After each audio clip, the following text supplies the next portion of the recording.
All right, welcome back, good people. This video, I'm going to be talking about emotional development.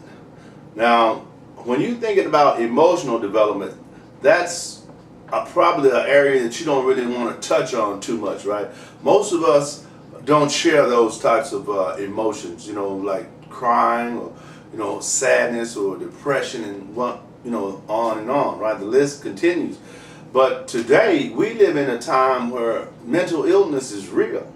I'm not going to take you down that road too far. I simply want you to identify with the fact that the person sitting next to you may not be stable like you, or you may not be stable like the person sitting next to you.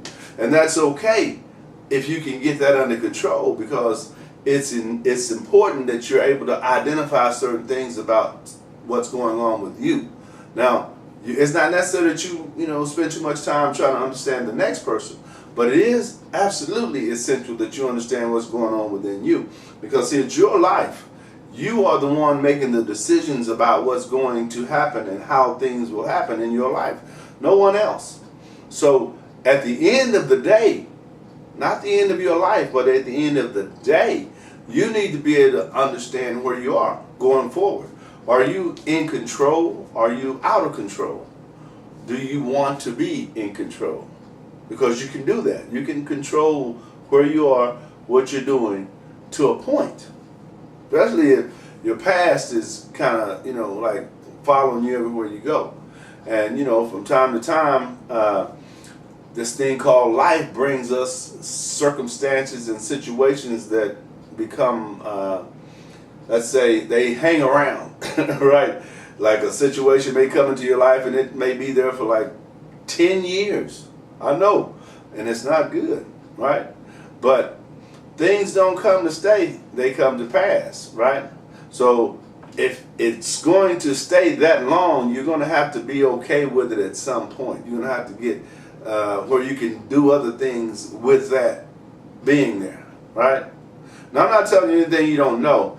I'm just simply saying it from my mouth to your ear, right? So what I'm going to talk about today is emotional development. So as I'm reading this little one page, remember I'm doing one pages.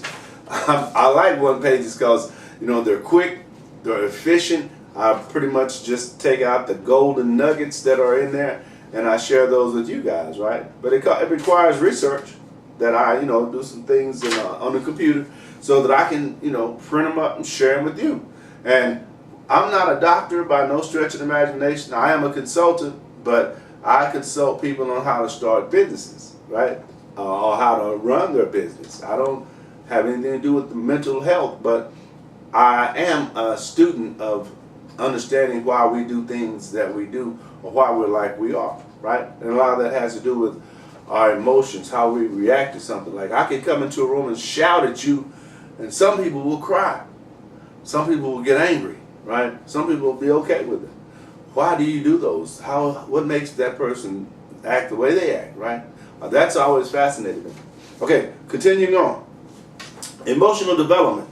Emotional development refers to the ability to recognize, express, and manage feelings at different stages of life and to have empathy for the feelings of others.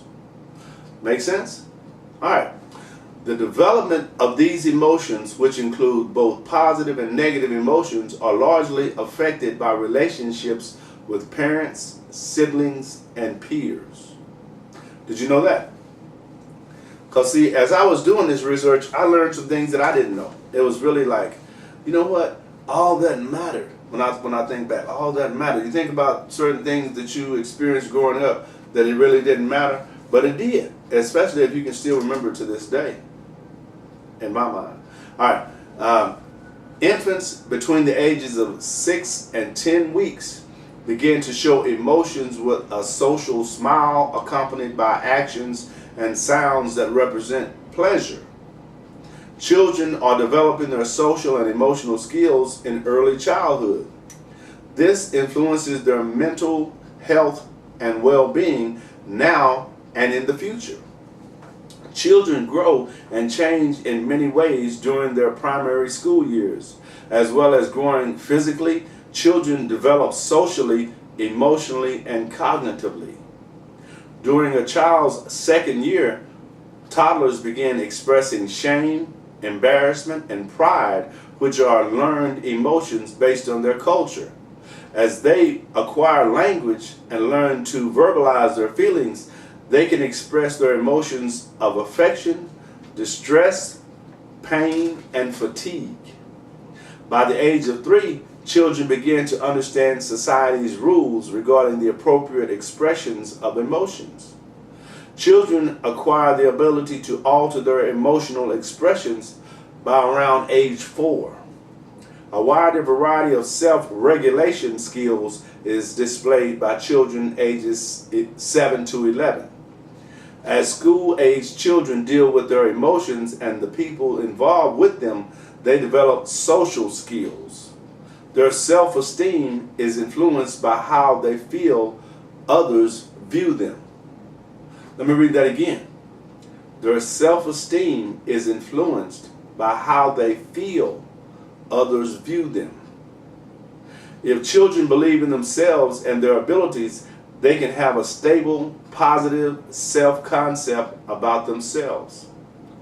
During their play, children increase their emotional maturity and social competence by interacting with other children. Some ways to develop emotional development would be to 1. Start by being supportive. 2. Love your child and show your affection for them. 3. Encourage your child to try new things. 4. Give your child opportunities to play with other children their age. 5. Show your feelings.